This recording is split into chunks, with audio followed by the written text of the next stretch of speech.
Hello, नमस्कार दोस्तों। हमारे यूट्यूब चैनल लक्ष्य स्टडी पॉइंट पर आप सभी का स्वागत है। बात करते हैं आज भौतिक विज्ञान के कुछ महत्वपूर्ण न्यूमेरिकल की, जो चैप्टर नंबर 11 तापमिति एवं ऊष्मीय प्रसार पर आधारित होंगे। यदि आपने इससे पहले का वीडियो नहीं देखा तो आप चैनल के प्लेलिस्ट में जाकर उस वीडियो को देख सकते हैं। यह न्यूमेरिकल का पार्ट नंबर 2 है। यदि आप चैनल पर नए हो तो चैनल को सब्सक्राइब कर लें, साथ साथ बेल आइकन को प्रेस कर दें ताकि आने वाली ऐसे न्यू वीडियो का नोटिफिकेशन सबसे पहले आपके पास पहुंचे। तो बात करते हैं इसमें क्वेश्चन नंबर 13 की। इससे पहले की वीडियो में पार्ट नंबर 3 में 1 से लेकर 12 न्यूमेरिकल किए गए थे, इसमें 13 है। स्थिर दाब पर किसी गैस का ताप 0 डिग्री सेल्सियस से 273 डिग्री सेल्सियस कर देने पर उसका आयतन 2 गुना हो जाता है, तो आयतन प्रसार गुणांक क्या होगा। तो इसलिए क्या करते हैं, मान लेते हैं जो उसका प्रारंभिक आयतन है वो है v है, और जो आयतन वृद्धि 2v हो गई, यानी कि उसका आयतन 2 गुना हो जाता 2v। जब आयतन में वृद्धि कितना हुई, जब हम 2v में से 1v घटाएंगे तो यानी कि v की वृद्धि होती है। तो आयतन प्रसार गुणांक का सूत्र होता है गामा इक्वल आयतन में वृद्धि जो v की हुई है, और होता है क्या, प्रारंभिक आयतन वो भी है, गुणित ताप वृद्धि। ताप वृद्धि कितनी हुई है, 273 डिग्री सेल्सियस, क्योंकि 273 में से 0 घटाएंगे कोई इफेक्ट नहीं पड़ेगा, तो इसका v से v कैंसिल आउट। तो इसका सही जवाब बनता है ऑप्शन नंबर बी, 1/273 प्रति डिग्री सेल्सियस। क्वेश्चन नंबर 14 है, निम्न में से किस ताप पर सेल्सियस तथा फ़ारेनहाइट ताप मापियों का पाठ्यांक समान होगा। तो मान लेते हैं सेल्सियस और फ़ारेनहाइट दोनों तापमापियों में समान ताप है, यक्स की है। तो फार्मूले पे क्या करना, पुट करना है। लिखते हैं s/5 इक्वल x माइनस 32/9, यानी कि इधर आएगा 9x बराबर 5x माइनस लिखते हैं 32 में 5 से गुणा करते 5 10 के 0 बचा 1 5 15 16 160। जब इधर आएंगे क्या बनेगा, यहाँ पर बनेगा 9 में से 5 यानी कि 4x बराबर बनेगा 160 माइनस 160। अब 4 से काटते हैं तो 4 कम 4 4 चौका 16, यानी कि -40 डिग्री सेल्सियस। जो -40 डिग्री है वह दोनों सेल्सियस एंड फ़ारेनहाइट तापमापियों पे समान ताप होंगे। तो इसका सही जवाब है ऑप्शन नंबर बी, -40 डिग्री। चलते हैं अगले क्वेश्चन पर। क्वेश्चन नंबर 15 है, यदि लोहे का रेखीय प्रसार गुणांक 1.9 10⁻⁵ प्रति डिग्री सेल्सियस हो तो 0.70 मीटर लंबे छड़ में 70 डिग्री सेल्सियस ताप वृद्धि होने पर छड़ की लंबाई क्या होगी। यानी कि जो लंबाई वृद्धि हुई है उसको इंक्लूड करके, यानी कि ऐड करके टोटल लंबाई कितनी हुई पूछ रहा है। तो सबसे पहले हमें क्या करना होगा, लंबाई में वृद्धि ज्ञात करनी होगी। तो रेखीय प्रसार गुणांक हमने पढ़ा अल्फा बराबर del L by L into del T. जब हम निकालते हैं क्या, डेल एल, तो इधर इसे गुणा करते हैं तो होगा डेल एल बराबर alpha into L into del T. तो अल्फा का मान कितना है 1.9 into 10⁻⁵, alpha into L, L है 0.70 इंटू डेल टी है 70 डिग्री सेल्सियस। जब इसका हम गुणा करते हैं तो आता है आपके सामने निकल कर 0.000931 मीटर के। लेकिन आपसे क्वेश्चन में क्या पूछा है, वृद्धि होने पर छड़ की लंबाई, ये तो केवल वृद्धि है, डेल एल की मान है। जब हमको पूरा वैल्यू निकालना है तो इसमें क्या करना होगा, हमें प्लस करना होगा 0.70। जब इसे हम ऐड करते हैं तो इसका सही जवाब बनता है option number A, 0.700931 metre. Option number A इसका सही जवाब है। चलते हैं अगले क्वेश्चन पर। क्वेश्चन नंबर 16 है, एक धात्विक छड़ की लंबाई 0.0 डिग्री सेल्सियस पर 5 मीटर है तथा 100 डिग्री सेल्सियस पर 5.01 मीटर हो जाती है, तो धातु का आयतन प्रसारण गुणांक क्या होगा। तो हम जानते हैं आयतन प्रसार गुणांक गामा बराबर होता है 3 अल्फा के। तो पहले क्या करना होगा, हमें रेखीय प्रसार गुणांक निकालना होगा, क्योंकि रेखीय प्रसार गुणांक निर्भर करती है लंबाई पर। यहाँ पर लंबाई में पूछा है तो हमें निकालना होगा पहले अल्फा, यानी कि रेखीय प्रसार गुणांक। तो अल्फा बराबर हमने पढ़ा del L by L into del T. तो डेल एल क्या होगा, पहले 5 मीटर थी और 100 डिग्री से पर 5.01 मीटर, यानी कि वृद्धि कितनी हुई 0.01 मीटर। इसमें से हम 5 को घटा देंगे। प्रारंभिक क्या है 5, गुणे ताप वृद्धि है 100 हुई।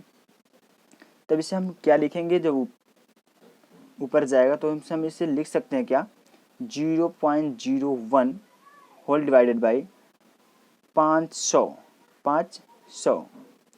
अब क्या करते हैं हम, डबल जीरो घटाने के लिए क्या करेंगे, हम इसमें करेंगे कितने का गुणा, 100 से ऊपर और 100 से नीचे। तो बनेगा ऊपर एक, ऊपर बनेगा एक, नीचे बनेगा 10 पे 4, 10 पे 4। तो इसे हम भाग देंगे तो 0.2 इंटू 10⁻⁴ बनेगा। जब इसे हम दशमलव को आगे खिसकाएंगे 10 से गुणा 10 से भाग करना होगा, 10 से गुणा 10 से भाग, तो बनता क्या है, बनेगा आपका अल्फ़ा बराबर 2.0 इंटू 10⁻⁵ प्रति डिग्री सेल्सियस। लेकिन पूछा क्वेश्चन में आपसे पूछा है आयतन प्रसार गुणांक, जो गामा होता है आयतन प्रसार गुणांक 3 अल्फा के बराबर होता है। जब इसमें 3 यहाँ पर रखेंगे तो 3 दूना 6 गुणा 10⁻⁵ प्रति डिग्री सेल्सियस, यानी इसका ऑप्शन नंबर सी सही जवाब है। क्वेश्चन नंबर 17 के देखते हैं। तांबे की आयताकार प्लेट में एक गोल छेद किया गया है, प्लेट को गर्म करने पर आकार क्या होगा, प्लेट को गर्म करने पर आकार क्या होगा। देखिए क्वेश्चन पर, तांबे की आयताकार प्लेट है, आयताकार प्लेट, इसमें गोल छिद्र किए गए हैं, प्लेट को गर्म करने पर छेद क्या होगा। अब जब पहले से होल जैसे हम प्लास्टिक को गर्म करते हैं तो पहले फैलता है, इसमें क्या होगा, क्षेत्रीय प्रसार गुणांक होगा, इसका क्षेत्रफल फैलेगा तो जाहिर सी बात है इसका क्षेत्र बढ़ेगा, बढ़ेगा। इसका ऑप्शन नंबर बी सही जवाब है। चलते हैं अगले क्वेश्चन पर। क्वेश्चन नंबर 18 है, लोहे का रेखीय प्रसार गुणांक, रेखीय प्रसार गुणांक मतलब बीटा दिया है, लोहे का रेखीय प्रसार गुणांक पूछ रहा है। तो जो यहाँ पर बीटा बराबर होता है 2 अल्फा के, 2 अल्फा के, तो अल्फा पूछ रहा है तो आपसे क्या करना होगा, इसमें 2 से भाग करनी होगी, यानी कि आप यहाँ पर 2 से भाग करें क्या होगा, 0.00002 16। ऑप्शन नंबर सी इसका सही जवाब है। चलते हैं अगले क्वेश्चन पर। क्वेश्चन नंबर 19 है, यदि किसी धातु की छड़ की लंबाई दोगुनी कर दें तो उसका आयतन प्रसार गुणांक क्या होगा। किसी छड़ की लंबाई दोगुनी करने पर उसका आयतन प्रसार गुणांक क्या होगा। तो इसका ऑप्शन नंबर डी सही जवाब है, उतना ही रहेगा। क्यों उतना ही रहेगा, क्योंकि इसमें पूछा है छड़ की लंबाई दोगुनी कर दे तो आयतन प्रसार, आयतन मानव गामा बराबर होता है 3 अल्फा के 3 गुणे रेखीय प्रसार गुणांक के। तो रेखीय प्रसार गुणांक ज्ञात करने क्या करना होता है, हमें अल्फा बराबर लिखते हैं यहाँ पर del L by L into del T के। जब पूछा है क्वेश्चन में कहा धातु की छड़ की लंबाई दोगुनी कर दें, यानी कि 2l कर दें, तो 1l में से 1l 2l में से 1l घटाएंगे बचेगा 1l, जो लंबाई में वृद्धि होगी। तो इस हम रखेंगे फार्मूले पर, बनता क्या, l by L into del T. जब l से l कैंसिल आउट तो परिवर्तन क्या हुई, कुछ नहीं। तो इसका सही जवाब है ऑप्शन नंबर डी, उतना ही रहेगा। चलते हैं अगले क्वेश्चन पर। क्वेश्चन नंबर 20 है, रेल की पटरियों के उत्तरोत्तर खंडों के बीच जगह छोड़ी जाती है। अब रेल की पटरियों के मध्य जगह छोड़ी जाती है, इसका कारण क्या है। तो इसका कारण है ऑप्शन नंबर सी, पटरियों को ऊष्मीय प्रसार के लिए रिक्त स्थान मिल सके। यदि आप पटरी लगाते हैं, मान लेते हैं पटरी बिछा रहे हैं रेल की, एक यहाँ पर हो गई और इसके सटे बिछा देते हैं।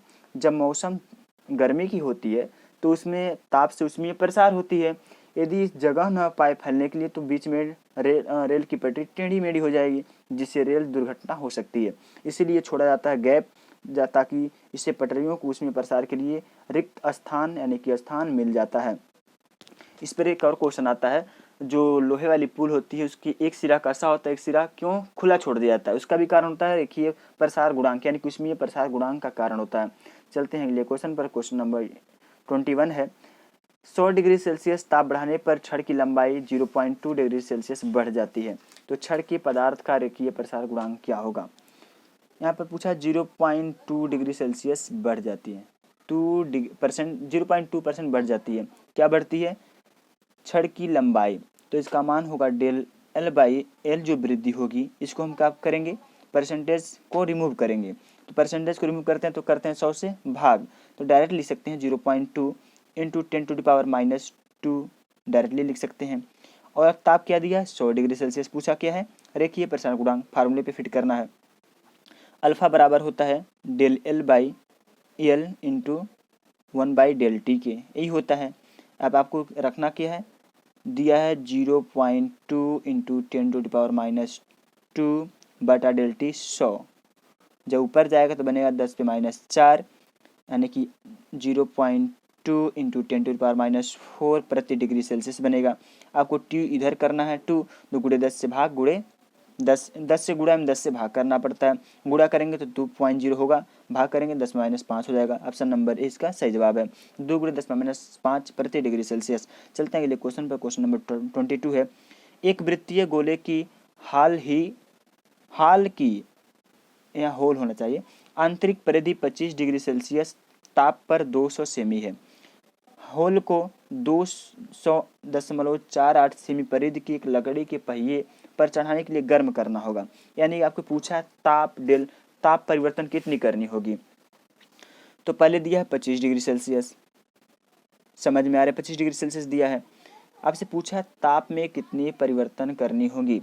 तो ताप आपने सूत्र पढ़ा है, अल्फा बराबर होता है del L by L into del T से। अब डेल टी यहाँ भेजेंगे तो डेल टी यहाँ हो जाएगा, अल्फा यहाँ चला आएगा। तो फार्मूले पे केवल फिट करनी है आपको। परिवर्तन कितनी हुई, पहले 200 थी, बाद में 200.48, यानी कि 0.48 की डेल टी लिखते हैं, 0.48 की वृद्धि हुई है। पहले कितनी थी, टोटल 200 थी। अब रेखीय प्रसार गुणांक कितना दिया है, यहाँ पर दिया है 1.20 इंटू 10⁻⁵, 1.20 इंटू 10⁻⁵ दिया है। जब इसे हम सॉल्व करते हैं तो टोटल ताप निकल के आता है 200 डिग्री सेल्सियस, 200 डिग्री सेल्सियस, यानी इसका सही जवाब है ऑप्शन नंबर ए। चलते हैं अगले क्वेश्चन पर, जो इस वीडियो का लास्ट क्वेश्चन है। क्वेश्चन नंबर 13 है, एक तांबे की प्लेट पर 0 डिग्री सेल्सियस पर क्षेत्रफल 2 मीटर स्क्वायर है। प्लेट को 40 डिग्री सेल्सियस तक गर्म करने पर क्षेत्रफल में वृद्धि होगी। आपको क्या पूछा है इसमें, डेल ए की वैल्यू पूछी है। आपको रेखीय प्रसार गुणांक दे दिया है। अब रेखीय प्रसार गुणांक दिया तो क्या करते हैं, क्षेत्रफलीय प्रसार गुणांक निकालते हैं। कैसे, बीटा बराबर होता है 2 अल्फा से, 2 अल्फा की इसमें 2 से हम गुणा कर देंगे। तो आपको वैल्यू पुट करनी है। तो यहाँ पर हम लिखते हैं डेल ए बराबर बीटा इंटू ए इंटू डेल टी, यही तो फार्मूला बनेंगी डेल टी। अब वैल्यू पुट करनी है तो बीटा का मान कितना हो जाएगा, 0.00032, यही बनेगा। इसमें 2 से गुणा करेंगे तो बीटा इंटू क्षेत्रफल पहले कितना दिया है 2, डेल टी कितना दिया है 40, यानी कि 40 में 0 घटाएंगे तो कोई फिर नहीं, 40 होगा। जब इसे हम गुणा करेंगे टोटल तो वैल्यू आपके सामने निकल के आती है, वो आती है 0.00256, यानी इसका ऑप्शन नंबर बी सही जवाब है। यदि वीडियो आपके लिए उपयोगी सिद्ध होता है तो इस वीडियो को अधिक से अधिक स्टडी ग्रुप में शेयर करें, अपने दोस्तों में शेयर करें। वीडियो देखने के लिए आपका धन्यवाद। जय हिंद, जय भारत।